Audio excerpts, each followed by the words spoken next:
Hallelujah. हर एक प्रार्थना एक जैसा असर नहीं करती।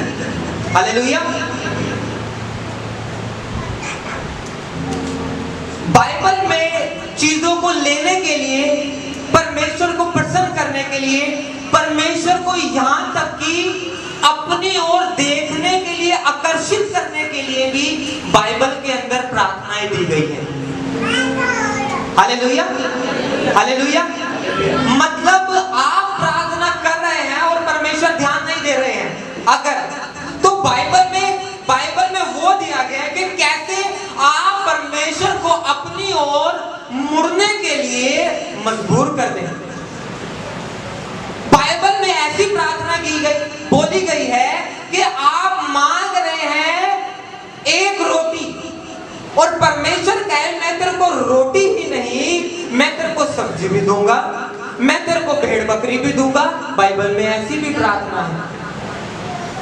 हालेलुया। बाइबल के अकॉर्डिंग यदि प्रार्थना करी जाएगी तो बाइबल कहती है कि परमेश्वर की नजर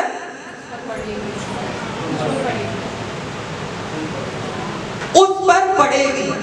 परमेश्वर ने कहा मेरा जो घर है वो प्रार्थना का घर कहलाएगा। और परमेश्वर का घर कौन है? हम। हालेलुया। बाइबल कहती है जब सुलेमान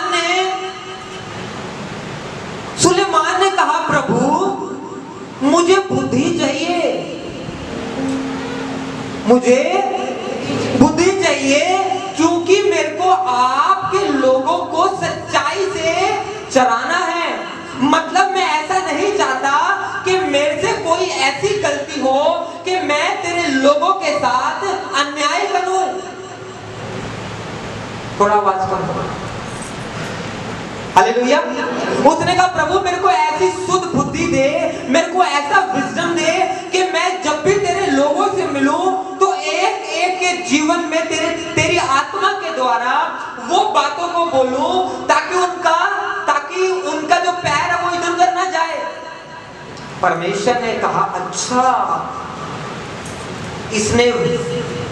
इसने वो मांगा है जो मैं तो खुद पृथ्वी पे किसी को देने के लिए ढूंढ रहा हूं।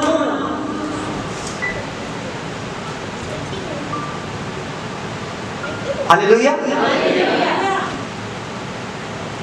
सुलेमान कहता प्रभु मुझे बुद्धि दे ताकि मैं अपने बिजनेस को बढ़ाऊं। सुलेमान ऑलरेडी बड़ा बिजनेसमैन था, उसको पता था कि राम दरबार से अगर कोई सामान लेना तो वो महंगा मिलेगा। उसको पता था 4 नंबर दरबार में जाओ वहां से सस्ता मिलेगा। पर उसने अपनी बुद्धि का उपयोग इसलिए यूज नहीं करा।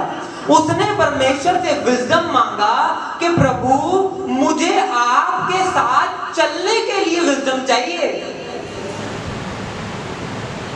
हालेलुया। क्या कहा उसने? और बाइबल कहती है परमेश्वर ने उसे बोला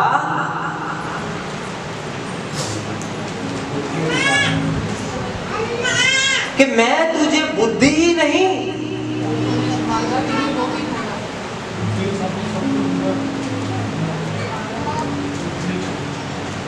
इतने तो लोग चुप नहीं रह सकते खुदा के घर में। क्या कहा उसने? आवाज और कम करो, और कम करो, और कम करो, और कम करो। परमेश्वर ने कहा मैं तेरे को बुद्धि ही नहीं,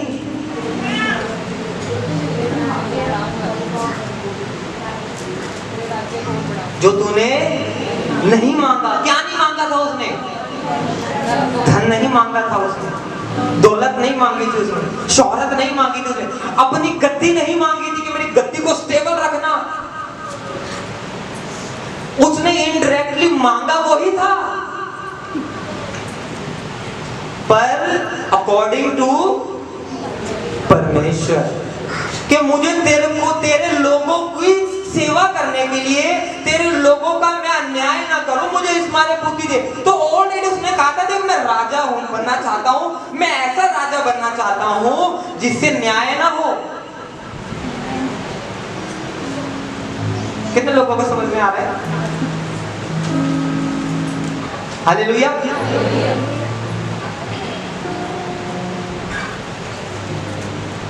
ये तो हो गया, मैंने आपको समझाया कि कैसे करके चीजों को परमेश्वर से मांगना है। अब हम करेंगे, सबसे पहले हमें कैसी प्रेयर करनी है जिससे परमेश्वर हमारी ओर मुड़े। दया की प्रार्थना, इसका टाइटल है, हम निकालेंगे लूका 18 का 38।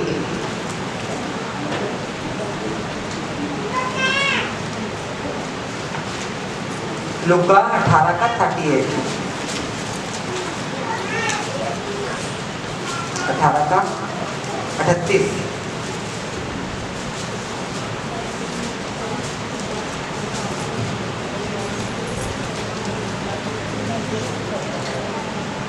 प्रेयर ऑफ मर्सी, दया की प्रार्थना।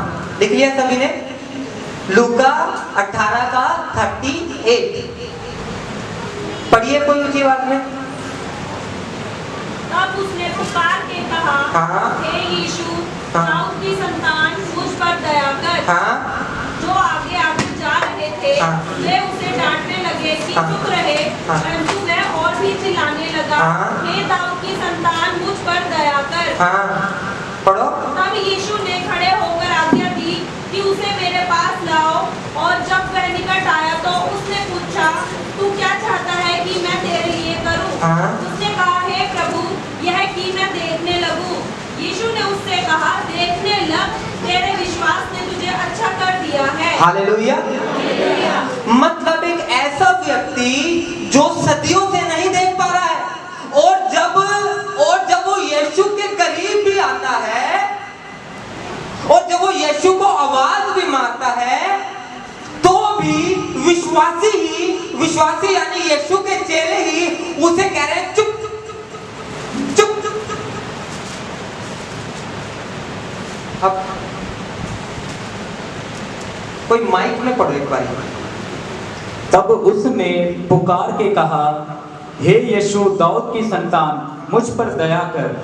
जो आगे जाते थे वे उसे डांटने लगे कि चुप रहे, परंतु वह और भी चिल्लाने लगा। मतलब उसको पता था कि यीशु मसीह किस कारण से मुड़ के देख सकता है।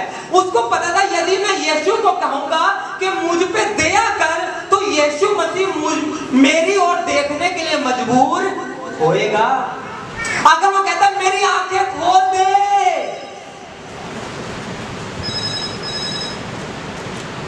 अगर वो कहता उसने क्या कहा?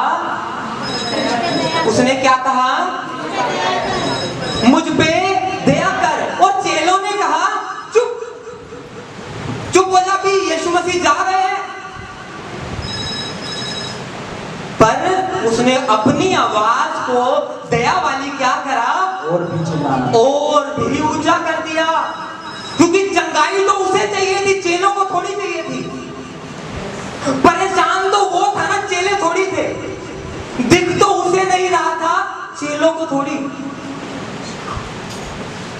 सुंदर दुनिया, यीशु का चेहरा तो वो नहीं देख पा रहा था ना, चेले तो देख ही पा रहे थे। चेलों को क्या था? कितने लोगों को समझ में आ रहा है? परेशान तो वो व्यक्ति है ना जिसको है, जिसको दिख नहीं रहा। परेशान तो वो है जिसके ऊपर वो चीज बीत रही है। पर क्या आप अपनी प्रार्थना को कॉन्टिन्यूसली दया वाली बढ़ा रहे हैं? क्या आप प्रभु के सामने जाके चिल्ला रहे हैं? चुप तो आपको लोग करा रहे हैं, ये मैं मानता हूं, ये तो मैं कंफर्म करता हूं।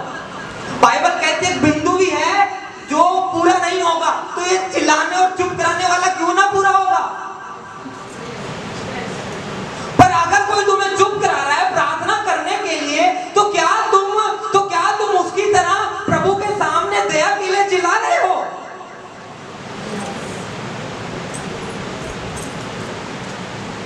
एग्जाम्पल के लिए एस्टर को देखते हैं। राजा एस्टर का पति पति है,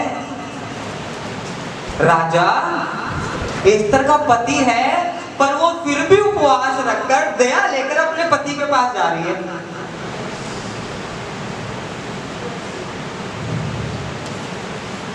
एस्तर का पति है राजा, और राजा ने डिसीजन लेना है, पर एस्तर पहले परमेश्वर की दया को ले रही है अपने पति के सामने। उसको पता है ये तो मना कर सकता है, यदि मैं परमेश्वर की दया को पालूंगी। 3 दिन उसने दया ही मांगी परमेश्वर की। कितने लोगों को समझ में आ रहा है? मेरी तो इसके साथ शादी हुई है, मेरा तो पति है, ये कैसे मना कर सकता मुझे? ऐसा कहा उसने। कितने लोगों को समझ में आ रहा है? वो पहले 3 दिन 3 रात प्रभु की दया को ली उसने, और जब दया को लिया तो हम्मान का चीखना उसकी दया के सामने 0 हो गया। तो हम्मान की आवाज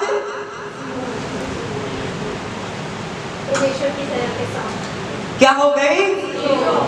ऐसे ही जब उसने कहा दाऊद की संतान मुझ पर दया कर, तो चेलों की आवाज यीशु के सामने और आपने मिस करा। पढ़ो। तब यीशु ने खड़े होकर आज्ञा दी कि उसे मेरे पास लाओ। और मतलब कॉन्टिन्यूसली प्रेयर में जाना।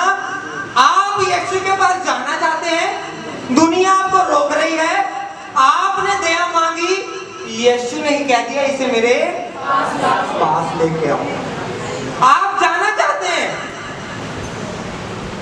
लेकिन एक दया की प्रार्थना ने कि यीशु मुझ पे दया कर, और चिल्लाने की वजह से यीशु ने क्या कहा? ओहो, अब ये कुछ नहीं बोलेगा, इसको मेरे पास लेके आओ। आगे बढ़ेंगे। और जब वह निकट आया तो उसने उससे यह पूछा, तू क्या चाहता है कि मैं तेरे लिए करूं? उसने कहा, हे प्रभु, यह कि मैं देखने लगूं। आगे। यीशु ने उससे कहा, देखने लग, तेरे विश्वास ने तुझे अच्छा कर दिया। आगे। आगे। और वह तुरंत देखने लगा और परमेश्वर की बड़ाई करता हुआ उसके पीछे हो लिया। और सब लोगों ने देखकर परमेश्वर की स्तुति की। मतलब जब वो दया को कॉन्टिन्यूसली मांगता रहा तो परमेश्वर ने बुलाया, चंगा करा, गवाही के लिए पुलपिट पे खड़ा कर दिया। पर ये हुआ कैसे? हैं? पुकारा नहीं उसने, चिल्लाया, हे दाऊद की संतान। मतलब उसने अच्छे चंगे भलों की आवाज दबा दी चेलों की। मतलब जो चंगे थे, जिनकी आंखें थी, वो अंधे ने उनकी आवाज, यीशु ने की आवाज सुनना चाहिए। हालेलुया। समझ में आया? आज से आप अपने घर जाएंगे और पहले क्या मांगेंगे? दया। पहली प्रार्थना क्या होगी? देख लिया? अब जब दूसरा है विनम्रता की प्रार्थना। सेकेंड हमें क्या करना है? विनम्रता।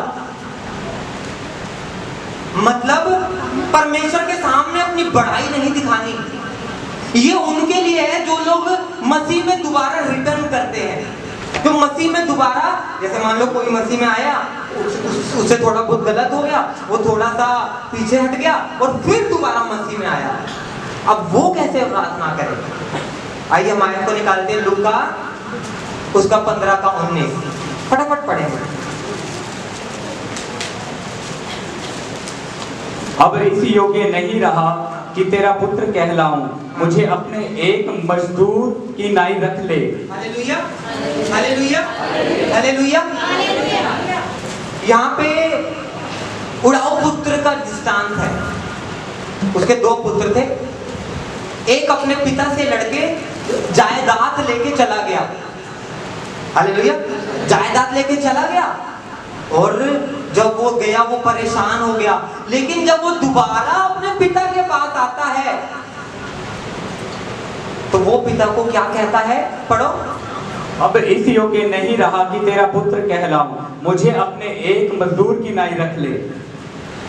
हाँ, मतलब वो अपने पिता को अच्छे शब्द नहीं बोल रहा है, तू मेरा पिता है, तू ऐसा है, तू वैसा है, तू मुझ पे दया करेगा, मतलब जब भी आपसे कोई गलती हो तो परमेश्वर के सामने ऐसे मत जाएं, परमेश्वर को अच्छे अच्छे शब्द बोल के उसको ऐसा ना दिखाएं कि आप उसको चढ़ा रहे हैं।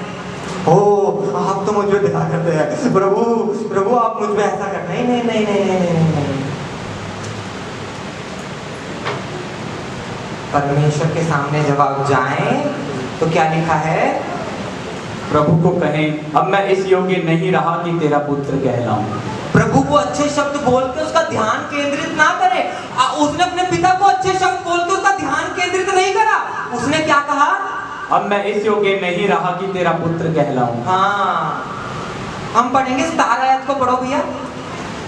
जब वह अपने आप में आया तब कहने लगा कि मेरे पिता के कितने ही मजदूरों को भोजन से अधिक रोटी मिलती है, और मैं यहाँ भूखा मर रहा हूँ। 18 पढ़ो, पढ़ते चलो। मैं अब उठकर अपने पिता के पास जाऊंगा और उससे कहूंगा कि पिताजी, मैंने स्वर्ग के विरोध में और तेरी दृष्टि में पाप किया है। हाँ, आगे पढ़ो। अब इस योग्य नहीं रहा कि तेरा पुत्र कहलाऊं, मुझे अपने एक मजदूर की नाई रख ले।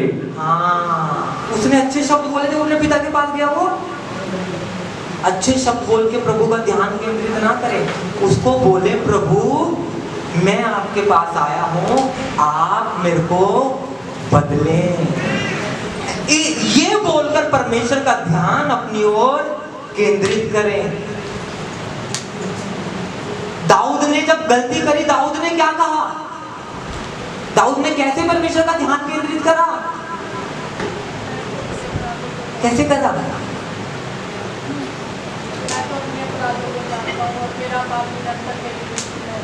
हाँ, उसने परमेश्वर की बड़ाई करी, उसने अपनी कमियां परमेश्वर को बताई और बोला आप मुझे सही करो।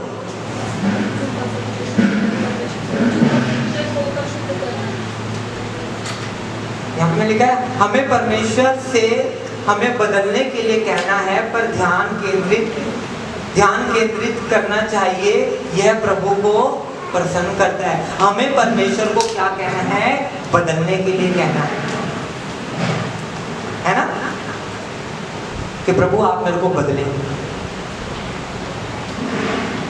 Hallelujah, hallelujah, hallelujah. आइए हम अगली ओर चलते हैं। तीसरा है प्रेयर फॉर विजडम मांगना है हमें। पहली दया मांगनी है, दूसरा विनम्रता के साथ, मतलब प्रभु को बोलना प्रभु आप मुझे बदले। क्या बोलना है, दूसरा आप मुझे बदले, मैं आपके पास मजदूर की तरह खड़ा हूं, आप जैसे चाहे अब मुझे चलाएं। बाइबल कहती है हम कौन है, परमेश्वर के सेवा करने वाले मजदूर। तीसरी कौन सी प्रेयर है, प्रेयर फॉर विजडम। लिखो,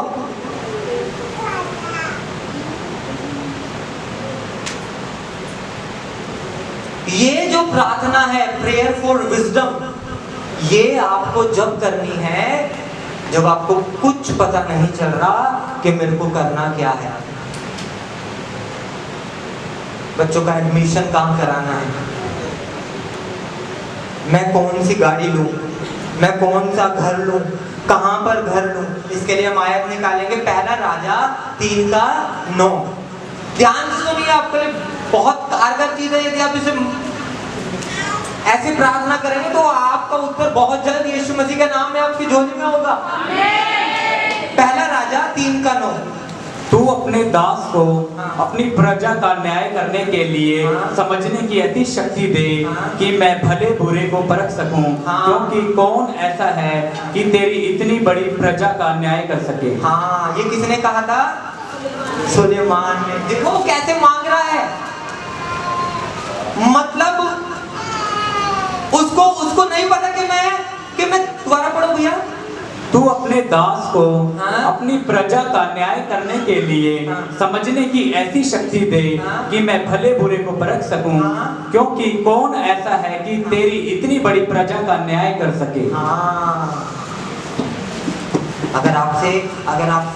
अगर आपको आज से आपको ये प्रार्थना करनी है, ये वचन के साथ, अगर आपको लगता है कि आपसे बार बार चीजें रॉन्ग हो जाती हैं, बार बार चीजें गलत चली जाती हैं, तो आपको क्या चाहिए?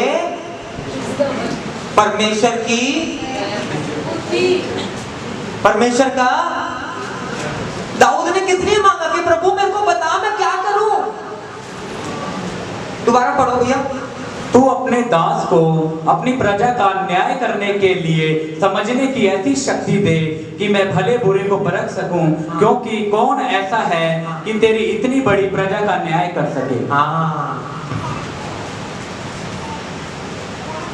जब आपको कुछ न्यू शुरू करना है, पहले आपको ये प्रार्थना करनी है। जब आपको कहीं एडमिशन लेना है, पहले आपको प्रार्थना करनी है।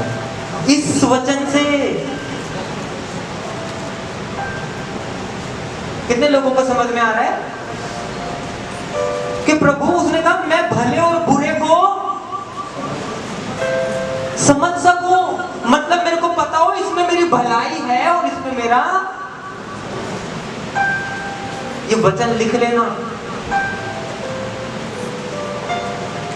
अगर विजडम नहीं है तो भला बुरा नहीं समझ में आएगा।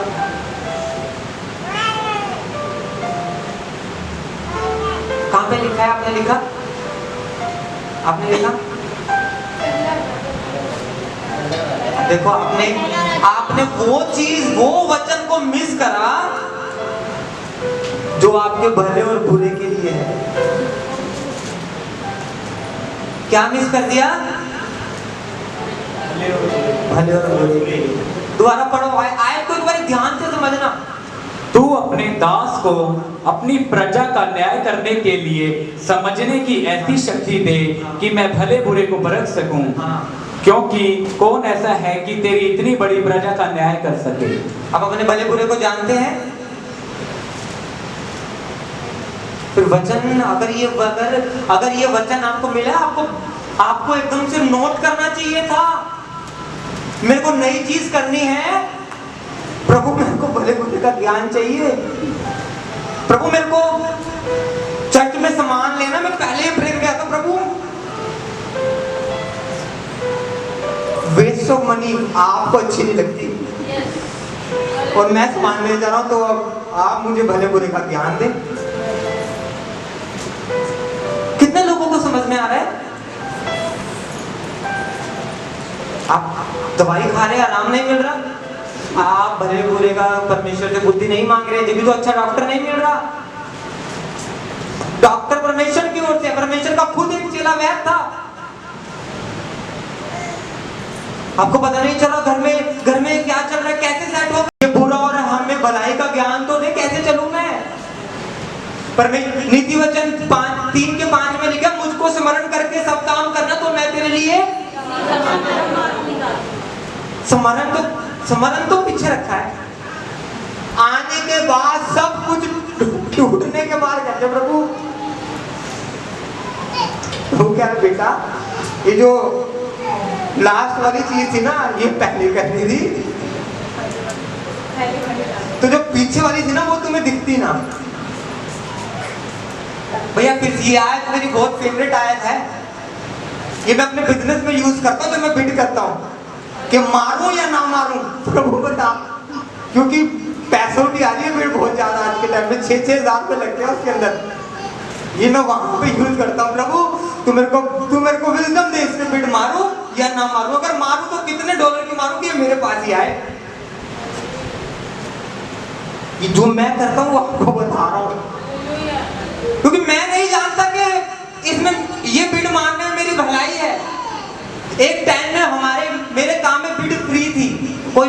देना पड़ता था, आज के टाइम में 6,000 रुपये देने पड़ते हैं। कंपटीशन बहुत है पर हमारे लिए नहीं है। हालेलुया।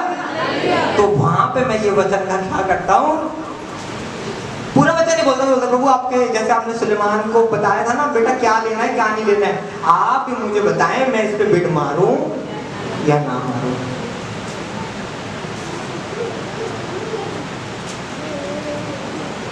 और चिल्लाता तो मैं रहता ही हूं, मेरी ओर देखो, मेरी ओर देखो, मेरे बिजनेस की ओर देखो। अब तो मैं नहीं बोलता, मैं कहता हूं मेरी कलीसिया की ओर देखो। बता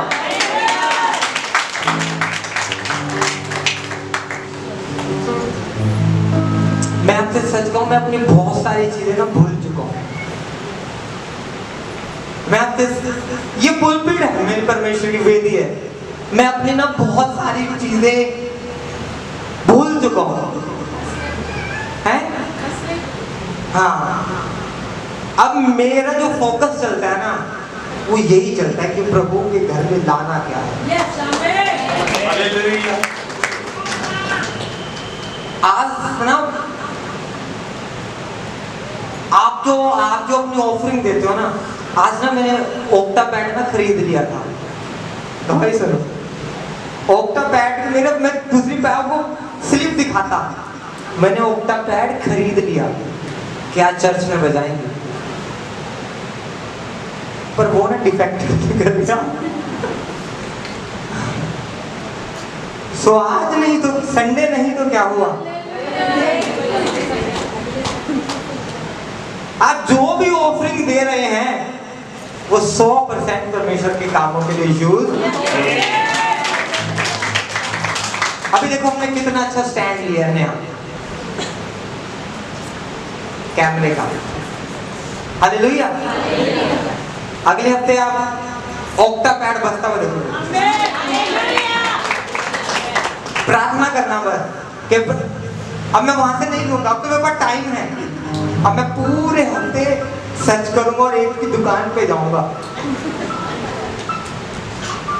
और प्रभु से प्रार्थना करके, जब भी मैं कोई चर्च का सामान लेने जाता हूँ या निकलता हूँ, ऐसा भी नहीं मैं बहुत घंटे प्रार्थना करता हूँ।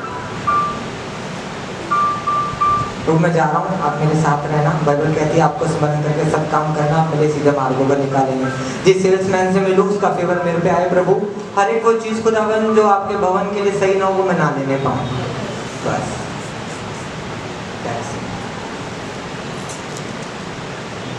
सुलेमान ने क्या मांगा, दोबारा पढ़ो, देख लिया आपने। तू अपने दास को अपनी प्रजा का न्याय करने के लिए समझने की ऐसी शक्ति दे कि मैं भले बुरे को परख सकूं, क्योंकि कौन ऐसा है कि तेरी इतनी बड़ी प्रजा का न्याय कर सके।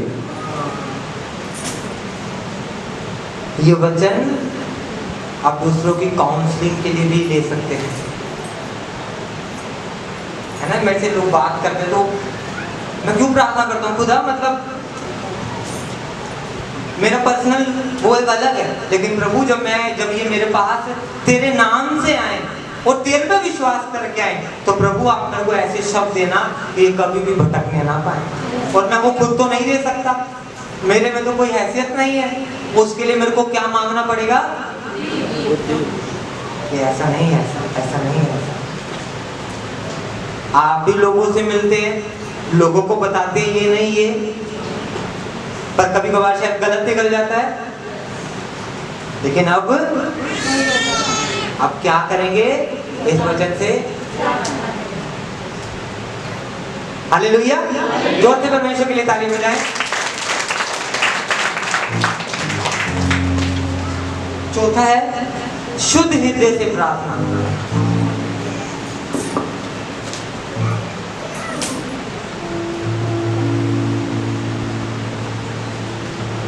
कैसे? शुद्ध हृदय से प्रार्थना। इसके लिए हम निकालेंगे भजन संहिता 51 का 10।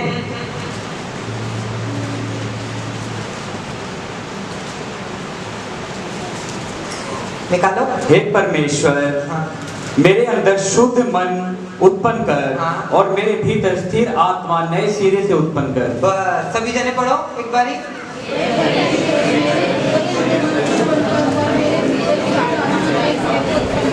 हाँ, ये वचन दाऊद जब कह रहा है, जब दाऊद ने बैतशेबा के साथ क्या करा है। अब आपको ये वचन कहने के लिए पाप करने की जरूरत नहीं है। आपको ये वचन कहना है कि आप वो पाप करो ही ना।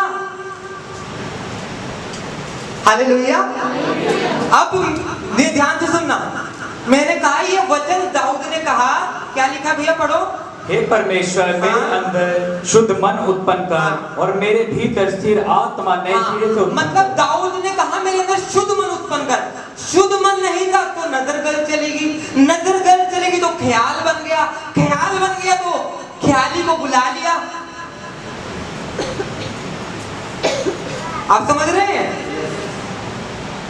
ख्याली को बुला लिया तो पाप हो गया। फिर दाऊद ने ये वचन कहा, प्रभु पहला आप मेरे अंदर एक ऐसा मन उत्पन्न करें जो शुद्ध हो।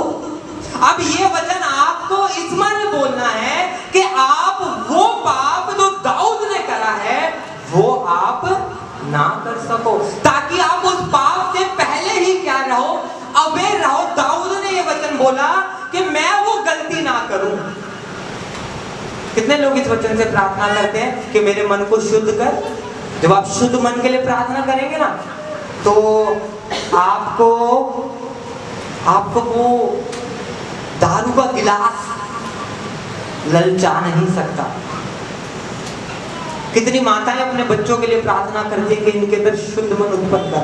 माताओं को अपने जवान बच्चों के लिए ये वचन तो ऐसा रखना है जैसे शैतान के लिए कोड़े। ये वचन शैतान पे चल चल चल चल। मैं खुद अपने लिए करता हूं कि मेरे अंदर शुद्ध मन उत्पन्न कर। पढ़ो भैया। हे परमेश्वर, मेरे अंदर शुद्ध मन उत्पन्न कर और मेरे भीतर स्थिर आत्मा नए सिरे से उत्पन्न कर। हाँ, कितनी माताएं हैं, हाथों को उठाएं। कितने पिता हैं, आप करते हैं अपने बच्चों के लिए प्रार्थना ये वाले वचन से।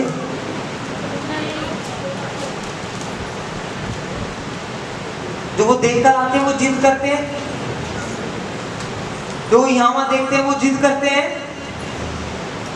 दाऊद ने देखा बैतशेबा को पाने की जिद करी, जिद हुई तो उसके पति को भी मरवा दिया। कितनी माताएं हैं आज से इस वचन से अपने बच्चों के, आप ये मान लो मेरा बच्चा तो अभी 6 महीने का है, अभी नहीं, कम से कम इसे चलने लायक हो जान दो, इससे पहले मैं इसके पापा को इस वचन में रखूं।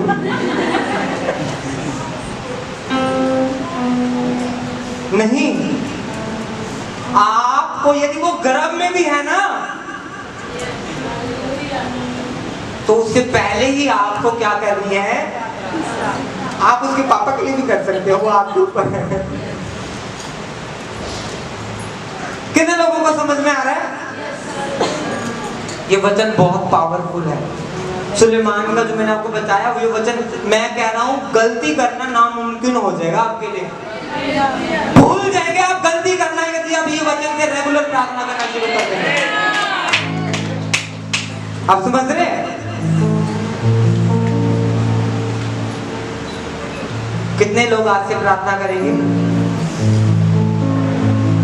नौकरी पे हम जाते हैं, जॉब पे, कौन मांगेगा विजडम? प्रभु इस बॉस से बात करनी मेरे को समझ दो, मेरे को इंग्लिश नहीं आती, अभी भी कमी आती है। कमी क्या? बस मैंने बताया ना, मैं दया के लिए चिल्लाता हूँ, सिर्फ बात करता हूँ। तो जब भी मैं किसी क्लाइंट से बात करता हूँ तो पहले मैं यही कहता हूँ, प्रभु इस कन्वर्सेशन में आप पहले हैं, मैं बाद में हूँ। मैं सच कह रहा हूँ, वो तो मेरे को नहीं आता है इतना इंग्लिश। आज मैं आपको बताता हूँ, ब्लेसिंग वाले वर्ड बोल दो, वाले लोग बहुत ज्यादा प्रभु की दे, वो एक अलग चीज है ना, पर मेरे को नहीं आता। पर वो दया वाला हाथ बादलों की तरह हमारे सर पे चल रहा है। हालेलुया। क्योंकि मैंने वचनों से मैं बहुत प्रेयर करता हूँ अपने जीवन, अपने खुद की मैं बहुत प्रेयर करता हूँ कि ऐसा ऐसा ऐसा ऐसा जो चीजें मेरे पास हैं उन्हें मैं ऑलरेडी ना छीनने के लिए तोड़ता हूँ। जो चीजें मेरे पास हैं मैं ऑलरेडी ना छीनने के लिए उनकी प्रार्थना करता हूँ। ये चीज यीशु मसीह के नाम में मुझसे कोई नहीं छीन सकता, भले वो मेरे पास है। पर बाइबल कहती है जहां से ध्यान हटता है वहां पे समझ में आ रहा है? आपको डायरी बनानी है,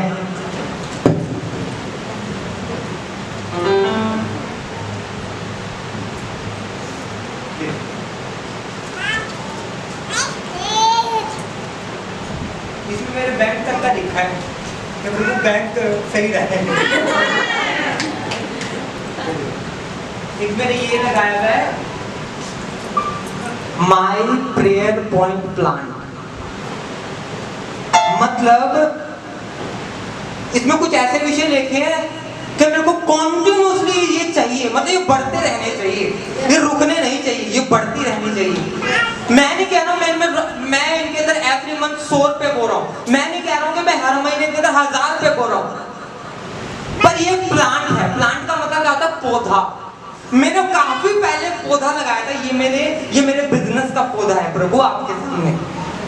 मैं इसकी सिंचाई करूंगा प्रार्थना के द्वारा और चीजों के द्वारा।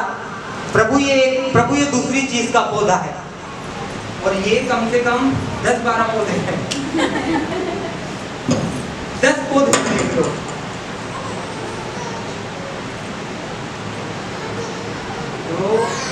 बिजनेस ग्रो प्लान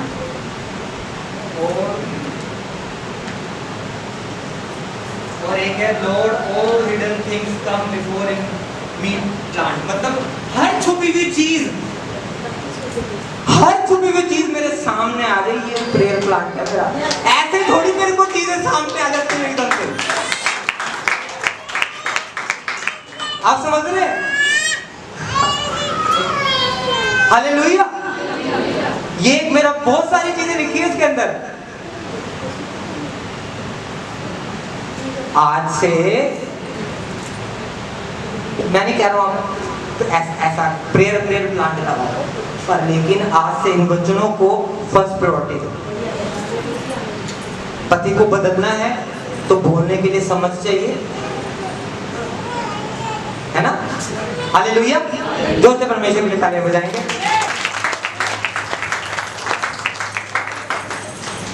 अब है प्रेयर टू हियर गॉड, ईश्वर को सुनने के लिए प्रार्थना।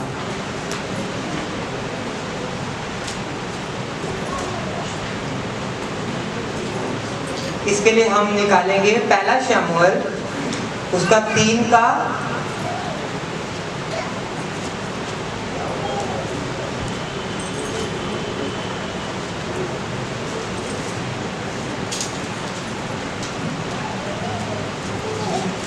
इनका 11 को पढ़े, 11 में होगा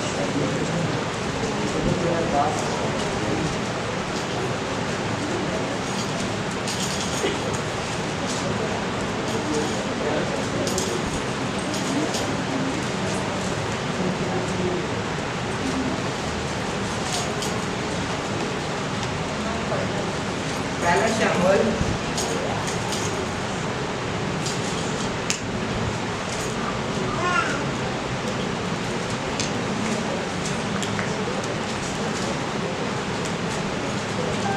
उसका 9 पढ़ेंगे। पहले शमूएल 3 का 9 पढ़ो। इसलिए एली ने शमूएल से कहा, जा लेटा रह, और यदि वह तुझे फिर पुकारे तो तू कहना कि हे यहोवा कह, क्योंकि तेरा दास सुन रहा है। तब शमूएल अपने स्थान पर जाकर लेट। मतलब एक परमेश्वर के दास ने कहा जब परमेश्वर तेरे को पुकारे तो क्या कहना कि तेरा दास सुन रहा है। अब जो ये वाला वचन है, ये आपको वचन बोलना है जब आप रात को सोने जा रहे हो प्रार्थना करके। जब आप लास्ट प्रार्थना करो, लास्ट वचन आपका ये वाला होना चाहिए, प्रभु आप बोलना आपकी दासी, प्रभु आप बोलना आपका दास, प्रभु आप बोलना आपका बेटा। अब परमेश्वर बोलेंगे कैसे? सोपन के द्वारा। जब आप सुबह अपने जॉब पे जा रहे हो, आप घर से बोल के निकलेंगे, प्रभु आप बोलना आपकी बेटी, आप दिखाना आपकी बेटी। कितने लोगों को समझ में आ रहा है? ये आपकी कौन सी प्रार्थना होनी चाहिए? ये प्रार्थना परमेश्वर को हमारे जीवन में बोलने के लिए क्या करेगी? आमंत्रित करेगी। आपने बोला ना, प्रभु आप बोले आपकी बेटी। एली ने क्या कहा? अब जब अगली बारी वो बोले तो तू क्या कहना? मेरा दास सुन रहा है, यानी कि बोलो। अब जब रात को आप अपने बिस्तर में सोने के लिए जाएं, तो जो एंड प्रार्थना होनी चाहिए वो आपकी पहला शमूएल 3:9 वचन को क्या करना है? यूज करना है। प्रभु आपकी बेटी सुन रही है, मेरे इस मसले के लिए बोले।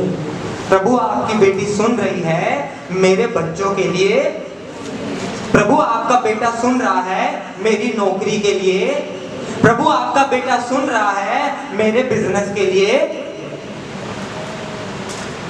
ये प्रार्थना लिख लो। ये प्रार्थना परमेश्वर को हमारे जीवन में बोलने के लिए आमंत्रित करती है। सपनों के माध्यम से, दर्शन के माध्यम से या अन्य माध्यम से।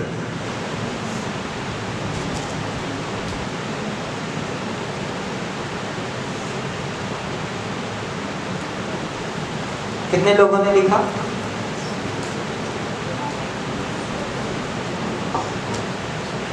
आज से आपकी पहली प्रार्थना क्या होगी? आपकी प्रार्थना नहीं, आपको दिक्कत है, नहीं सुन रहा, तो परमेश्वर ने क्या कहा? बाइबल में दिखाया ना, क्या कहा? कि जिसने कॉन्टिन्यूसली मांगा उसको यीशु ने उसकी तरफ देखा, और जिसने विजडम को ध्यान से समझा कि मुझे चाहिए क्योंकि आपका कार्य करना है, परमेश्वर ने उसे भी दाऊद से पाप हुआ। अब हमें ये वचन क्यों बोलना है? ताकि जो गलती दाऊद से हुई है वो हमारे से ना हो। हालेलुया। और लास्ट में हमें क्या बोलना है? क्या बोलना है? बोल तेरा दास सुन रहा है। मैंने बोलो। हाँ, तेरी बेटी प्रभु पहला शमूएल 3:9 में लिखा है, आप उत्तर देते हैं, आप बोलते हैं आपकी बेटी सुन रही है, मेरी जॉब के लिए बोले, आपका बेटा सुन रहा है इस चीज के लिए बोले, आपकी बेटी सुन रही है। जो भी आपका प्रार्थना का विषय है, और परमेश्वर सपने के द्वारा, परमेश्वर वचन के द्वारा, परमेश्वर अपने प्रचार के द्वारा, सर्कमस्टांसों के द्वारा आपसे क्या करेगा? बात करेगा। आइए हम अपनी आंखों को बंद करें।